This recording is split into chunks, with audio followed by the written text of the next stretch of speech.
And I remember I was in right before high school, I think grade 8, when I started to learn a bit of guitar. My youth pastor at the time decided to teach me a bit. And I took kind of lessons for a year, and I'm going to be honest, I was pretty bad. And I actually, growing up, I wanted to play either one of two instruments, guitar or drums. My grandmother hated the drums, so I had to learn guitar. And so that's why I ended up learning guitar. And for a year, I took lessons, and after that year, I didn't feel that great. Well, I don't know why, but the lessons kind of stopped, maybe because I wasn't practicing as much as I should have, and just time moved on, right? And so I kind of gave up on guitar, and then came back to it a little later when a friend of our family's kind of was playing a bit of guitar, and I was like, oh, I kind of know a bit, and he started to show me some other stuff, and went from there. And I'm still not great at guitar, but I like playing it. And I've seen that kind of theme a few times in my life, where I've been excited or passionate or enjoyed something that I haven't been great at. Like soccer was another thing. I didn't originally like soccer, but my older brother started to get really into soccer, and then my younger brother got really into soccer, so I kind of had to get into soccer so I didn't look like a fool when we played together. And so I started playing more soccer, and I actually joined the soccer team in grade 12. I was in grade 12. And so I was a little bit behind everybody else on the soccer team that had played for a few years. But I remember one game where I was past the ball, and I was running with the ball, and apparently just forgot how to move, and I just tripped. I didn't trip over the ball. I didn't trip over anybody else. There was nobody around me at that point. I tripped over myself and gave the ball up, and it was just like, I ended up, like, after that, coming off the field, and my coach was like, what did you trip over? There was nobody around you. Like, I had just given up the ball for no reason. And it was just this embarrassing moment of, like, I like playing soccer, but that was terrible. And my coach could have been like, okay, that was horrible. Like, I'm never putting you back out there again. Like, I don't want to see that again. My teammates could have, they kind of poked fun at me a bit, but it wasn't the oh, you're the worst player we've ever seen kind of poking fun at someone. And so, like, it could have been this moment of, like, okay, terrible, like, you're done, right? And yet it wasn't. I had this opportunity to have teammates that were better than me, a coach that knew what he was doing, to kind of give me more instruction on how to play better. Again, probably similar skills to my guitar skills, not that great, but I enjoy it. But I can tell you I am better than I was in high school. And you know, it's the same with my faith. You know, I did grow up going to church, and I grew up learning all about the Bible stories in Sunday school, the teachings of Jesus. And last week I kind of mentioned, like, you know what? I was not perfect. And I'm still not. And yet, growing up, one thing I greatly benefited from was the people around me that loved Jesus, who were also not perfect, but cared about me. See, I was in many times in this case where I didn't know what I was doing. High school is definitely one of those challenging times, especially you graduate and it's like, what do I do now? Didn't know what I was doing in church, in life, in relationships. And I could have been left on my own.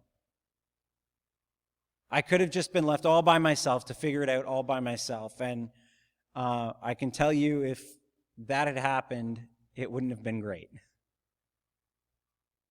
And I'm sure that each one of you can look at places that you've been, where you've been in moments where you've been trying to figure something out. Trying to figure out maybe which job to take, where to go in life, what to say to someone. We've all had these times where we're in this moment where it's like, I don't know what to do.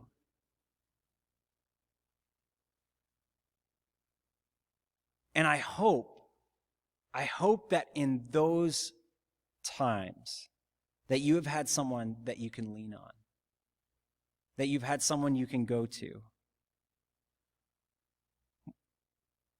And I hope that you've had someone who loves Jesus that you can go to.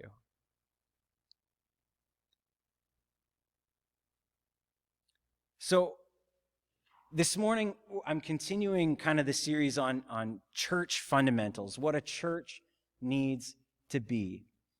And started it off with focused on Jesus. Focused on Jesus. And last week, talked about how we need to be a church grounded in grace.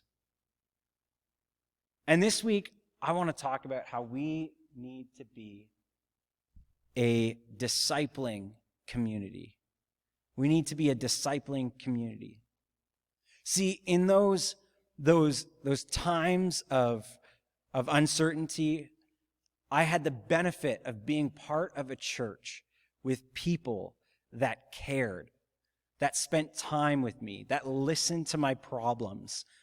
And there were many times that I had people listen to my problems, and they were probably inside thinking, this is not an issue.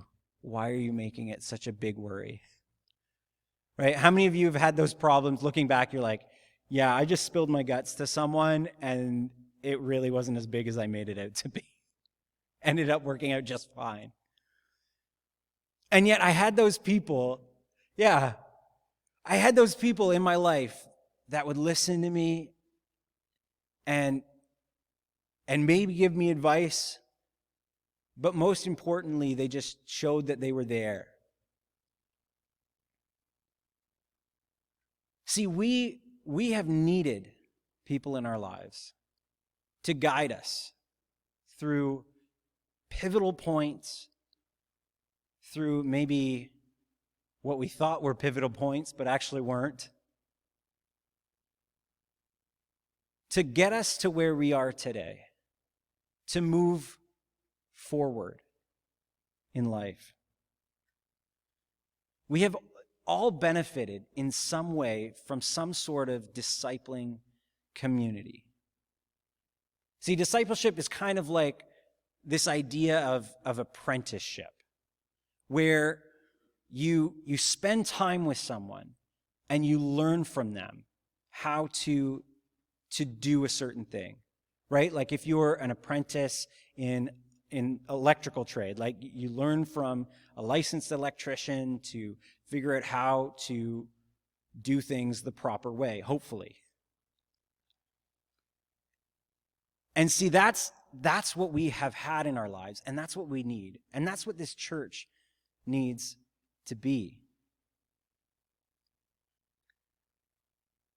This morning I want to read from, we're going to start in Acts 16, verses 1 to 5. We're going to read in two places. And I want to kind of focus in on the early church a bit and how it started, but focus mainly on two people. Paul, one of the early apostles, and his relationship with Timothy. See, Paul if you don't know, was a pretty big deal in the early church. At first, he was somebody who tried to kill followers of Jesus, and had this incredible moment where God spoke to him, where Jesus showed up and changed his life. And then he ended up becoming one of the biggest writers of our New Testament. He wrote so many letters to churches, established churches. And he did it in part because of the relationships he developed. And so we're going to focus on his relationship with Timothy. And just as Jesus invited people to follow him, Paul carried on that with Timothy. So in Acts 16, verses 1 to 5, Luke writes of where Paul meets Timothy. It says, Paul came to Derbe and then to Lystra, where a disciple named Timothy lived, whose mother was Jewish and a believer, but whose father was a Greek. The believers at Lystra and Iconium spoke well of him, because Paul wanted to take him along on the journey, so he circumcised him because of the Jews who lived in that area. For they all knew that his father was a Greek.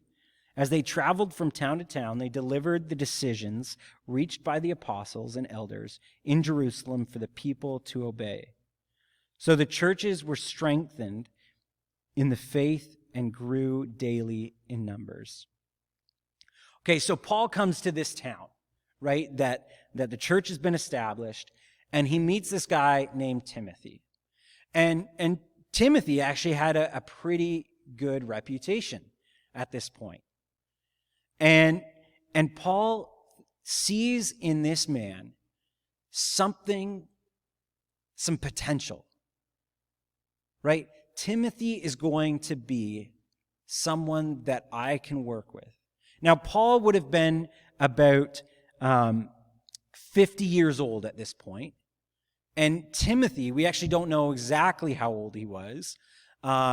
He would have been between, it's a bit of a wide range, but it was mostly around between 16 and 28 is like really like the top. So they think maybe Timothy was around early 20s, 20, 21. Right? So Timothy's just kind of getting the hang of life. And Paul says, hey, I want you to join me on my journey. And so what do they do first? Well, they circumcise him. Now, I just for all the men here, that is not a condition of becoming a follower of Jesus. Okay? But what I want to point out is that the reason Paul did this was in consideration for the people they were going to speak to. See, Paul knew what the goal was and what the purpose was.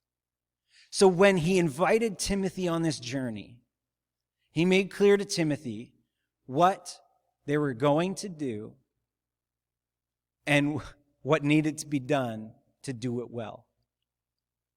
See, if we want to be a church that disciples people well, we need to know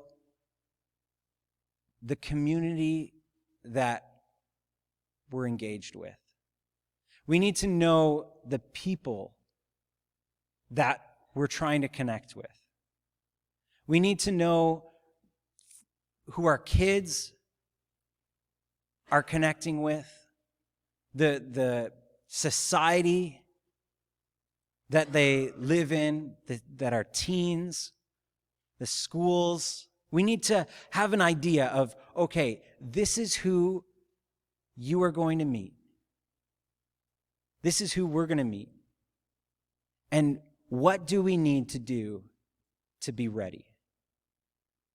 What do we need to do to be ready to connect people with Jesus. And so in this case, it was circumcising Timothy. And so, and that was not a comfortable thing. Circumcision was not comfortable.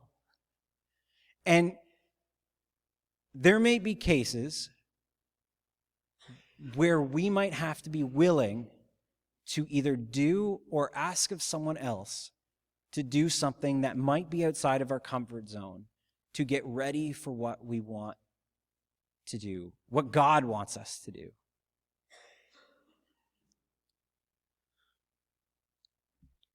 We need to have this preparation for it. When I was in Masters in our first year, we had the opportunity to go to the Dominican Republic on kind of a missions awareness trip. And they didn't just say, okay, you're going to the Dominican Republic, here's your flight, see ya. Right? They had these kind of classes where we would learn a bit about the culture. We'd learn a bit about the language. I didn't learn Spanish, unfortunately.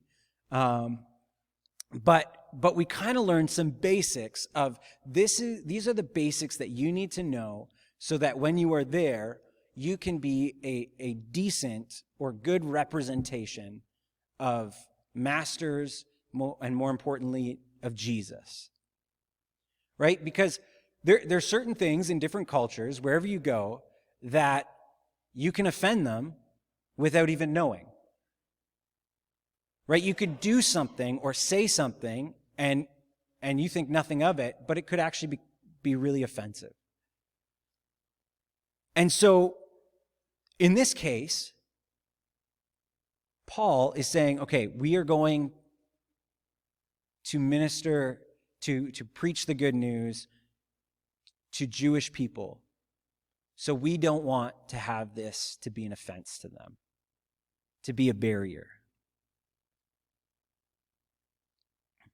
And so we need to be ready to be a community where we challenge each other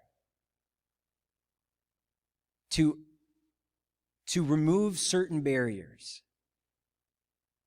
and to change so that people may be more willing to hear the good news of Jesus. And so Paul and Timothy launch this kind of journey together. Paul starts off this relationship with Timothy. And Paul didn't just kind of train Timothy and then leave him. Be like, all right, Timothy, you're good. See ya. Never want to hear from you again. Right? That's not what Paul did. In fact, we have 2 letters that Paul wrote to Timothy that tell otherwise. And Paul wrote those letters when, after establishing Timothy as a pastor in Ephesus, he had gotten to the point where he says, Timothy, I trust you enough. I see who you are, your character and your abilities to be someone that can lead. And so Paul helps establish Timothy as this pastor in Ephesus. And he didn't just forget about Timothy as he left and went on his way, but he decided that I'm going to continue to connect with Timothy, and I'm going to write Timothy to encourage him and instruct him in his work.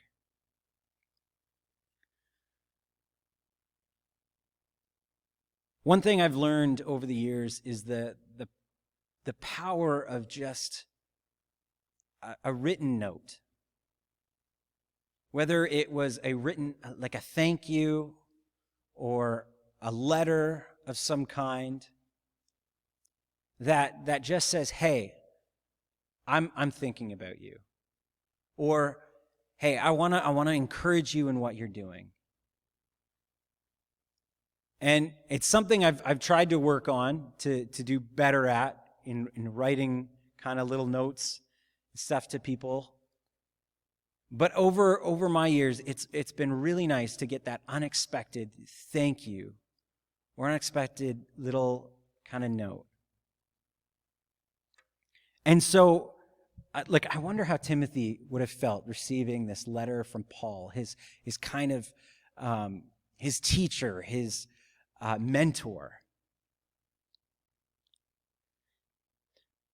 So anyways, we're going to actually look at 2 Timothy, the second letter that we actually have from Paul to Timothy.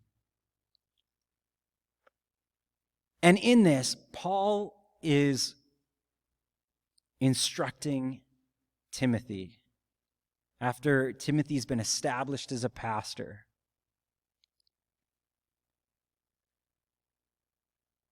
And Paul's actually writing this from a time when he might be thinking, I'm getting close to the end of my race. See, Paul was in Rome at the time, and he might have been thinking of the end. And so part of this letter was to encourage Timothy and to firmly establish him as a bit of kind of Paul's successor. So let's read in 2 Timothy chapter 2, verses 1 to 19. You then, my son. You just read that relationship right into it. Paul wasn't Timothy's dad, but just that relationship of, hey, you were like my son. You then, my son, be strong in the grace that is in Jesus, and the things you have heard me say in the presence of many witnesses. Entrust to reliable people who will also be qualified to teach others. Join with me in suffering like a good soldier of Jesus Christ. No one serving as a soldier gets entangled in civilian affairs, but rather tries to please his commanding officer. Similarly, anyone who competes as an athlete does not receive the victor's crown except by competing according to the rules. The hardworking farmer should be the first to receive a share of the crops. Reflect on what I am saying, for the Lord will give you insight into all of this. Remember Jesus Christ, raised from the dead, descended from David. This is my gospel, for which I am suffering, even to the point of being chained like a criminal. But God's word is not chained. Therefore I endure everything for the sake of the elect, that they too may obtain the salvation that is in Christ Jesus, with eternal glory. Here is a trustworthy saying: if we died with him, we will also live with him. If we endure, we will also reign with him. If we disown him, he will also disown us. If we are faithless, he remains faithful, for he cannot disown himself. Keep reminding God's people of these things. Warn them before God against quarreling about words. It is of no value and only ruins those who listen. Do your best to present yourself to God as one approved, a worker who does not need to be ashamed and who correctly handles the word of truth. Avoid godless chatter, because those who indulge in it become more and more ungodly. Their teaching will spread like gangrene. Among them are Hymenaeus and Philetus, who have departed from the truth. They say that the resurrection has already taken place, and they destroy the faith of some. Nevertheless, God's solid foundation stands firm, sealed with his inscription. The Lord knows those who are his, and everyone who confesses the name of the Lord must turn away from wickedness. See, in this section of this letter, Paul is giving Timothy some careful instruction and reminders of what Timothy had already known. In fact, there's a few things where he touches on what we've looked at the last 2 weeks. Be strong in the grace that is in Jesus Christ. Be grounded in grace. And he says, no one serving as a soldier gets entangled in civilian affairs, but rather tries to please his commanding officer, who he refers to as Jesus Christ. Be focused on Christ, not the other issues. And in this relationship with Timothy, he's encouraging him, he's teaching him, he's showing his love for Timothy. And here's the other beautiful thing. He says to Timothy, entrust to reliable people what you have heard me say. Entrust to reliable people who will also be qualified to teach others. See, Paul doesn't then just say, hey, Timothy, you're doing a great job. He says, Timothy, essentially what I have done with you, I want you to do with others. I want you to pass it on. And I also want to point out that Paul and Timothy's relationship isn't just isolated with them. This is being lived out in a community of Jesus followers across the Middle East. See, Paul is interacting with the apostles. I mean, when he first encounters Timothy, they're going out to kind of share what the apostles, those closest to Jesus, were saying, okay, this is what Jesus taught us, and this is how we need to live. So there's that community of this greater church of Jesus followers. And in that, this relationship develops. This beautiful relationship where Timothy gets encouraged and instructed further in his faith. See, I could stand here and I could tell you about the people in my life that have been like Paul was to Timothy. I could tell you about Keith, who during a pivotal time in my life when I was really questioning things and trying to figure out how I could ever be good enough to go to Bible college, where he reminded me of the beauty of God's grace and how that changes me. I could tell you of John Mark, who was my youth pastor for a year, who I developed this wonderful relationship with, who's still a friend of mine, who in looking at different opportunities and focusing in on here, he was one person I was talking to and who was a pastor of a small town church, and I'm like, hey, I need your insight on this. And that started from when I was in youth. Right? I could point out all these different relationships over time of people that met me and helped me in key times of my life to bring me to here. And so, wouldn't it be great? Wouldn't it be wonderful to see a church filled with people ready to be like Paul was with Timothy? Like Keith and John Mark were with me. Maybe you can think of, you could probably think of people in your life that have met you in key points in your life. Maybe one of those people is the reason you're here now. They invited you out to Real Hope. Maybe it's that person that shared with you the good news of Jesus that first time. Think of that person. Who was it that really spoke to you or listened to you in a time when you needed it? And that's what I want us to do today, this week. I've put little cards. There's actually little cards at the back on that table, and there's going to be some in there that just have this kind of outline for you. I just want you to take 10 minutes to make note on paper And if you want to do it on your phone, you can do that, wherever. But make note of someone in your life who has really impacted you, that really helped you grow.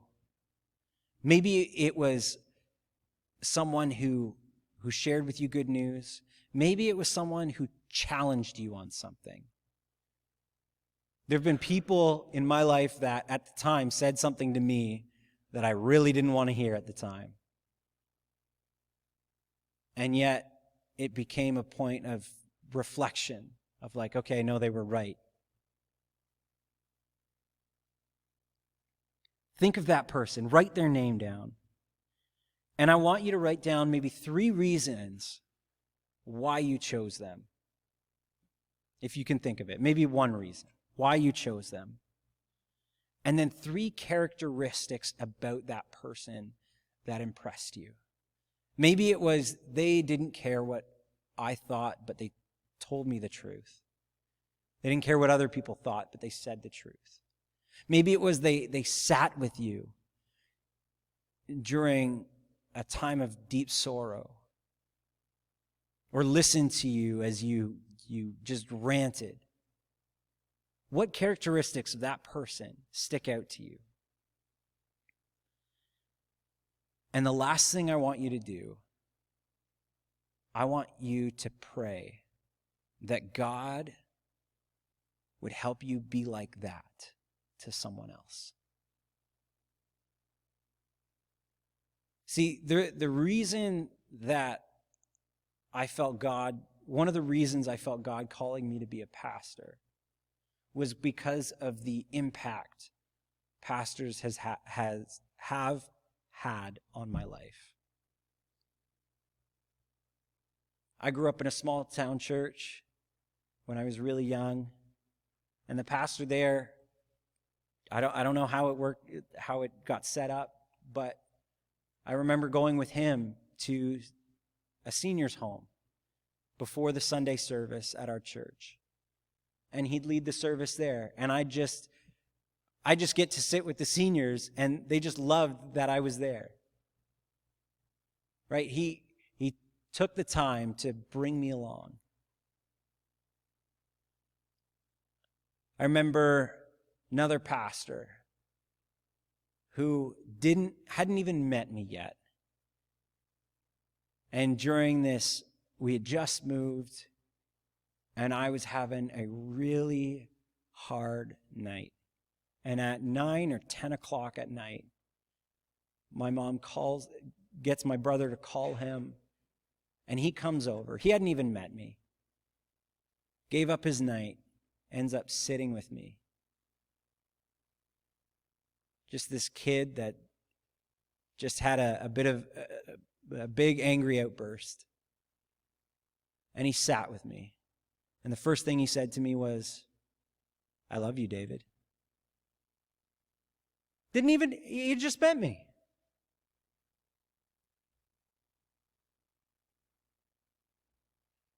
See, it's these people that when I come back to, I want to do better, to be like them, so that other people can say, "I know Jesus better because of you." Who do you know? How do you know Jesus better? Who was it that helped you know Jesus better? I think it would be fantastic if we could be a church where we are a discipling community, living out a focus on Jesus, being grounded in his grace, and training up each other from the youngest to the oldest to be closer, to be more like Jesus. When Joanna and I first came for our meeting with the search committee, I'm going to maybe call out Vivian. I know she's not here today, but hopefully this gets back to her. When we left that meeting, I said to Joanna, I was very impressed with everyone in that meeting. But I said to Joanna, I said, Vivian is the type of lady every church needs. Because in that meeting, she shared her love for the history of this church and yet her passion for the future generations. She says, I love the history and the traditions and of this church, but I care about the future generations more so.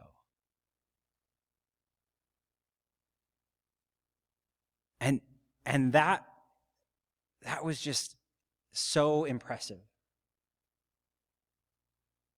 This love for the past and yet passion for the future. See, we can all have great appreciation for what we've been through, what things have been like. But if you have kids, grandkids, I bet you want the world for them. Most importantly, you want them to have a rock-solid relationship with Jesus. And I think it would be amazing if this church becomes a place where young people, where kids, because of, in part, their experience here, grow up to become like Vivian. Or that person that you thought of that helped you. I think that would be so amazing. And that's why we need to take this example of Paul and Timothy, this encouragement, this holding to the truth. Because Paul at one point says, beware of the people that have diverted from the truth.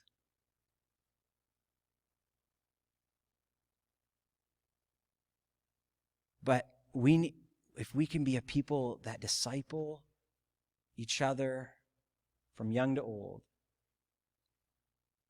in the way of Jesus, I think that would be so incredible. So I encourage you to grab one of those pieces of paper, write that down, pray that over yourself. I'm going to pray that right now. And the music team can get ready to come, and we'll close in worship. But before I pray, I want to sum it up in what Paul said to the Corinthians. This kind of encapsulates this whole idea. He said in 1 Corinthians 11, verse 1, 1 Corinthians 11, verse 1, he says, follow my example as I follow the example of Christ. Follow my example as I follow the example of Christ. I'll be the first to tell you, I'm not perfect. Vivian would be someone that would tell you she's not perfect.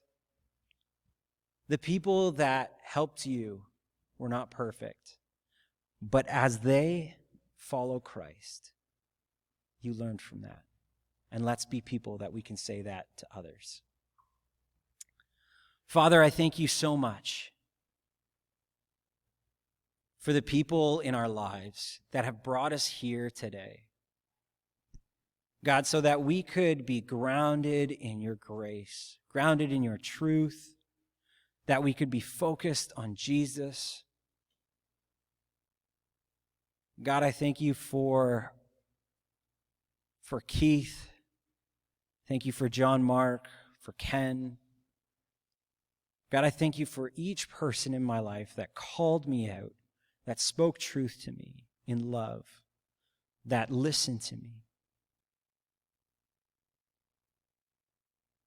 God, I pray that you would constantly remind me of how they showed me your character. May you remind each one of us of those people that have modeled the character of Jesus. And may you transform us more and more, change our hearts, our minds, our actions, to follow them as they followed Jesus.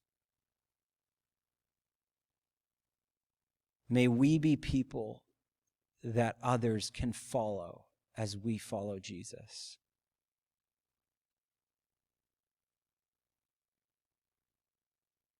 Because God, our desire is not just to be a great church. Our desire is to connect people with you, to Jesus, our real hope. Father, for all of this, I thank you. And may we just continue to worship you in song and throughout our day. Pray this in your name. Amen.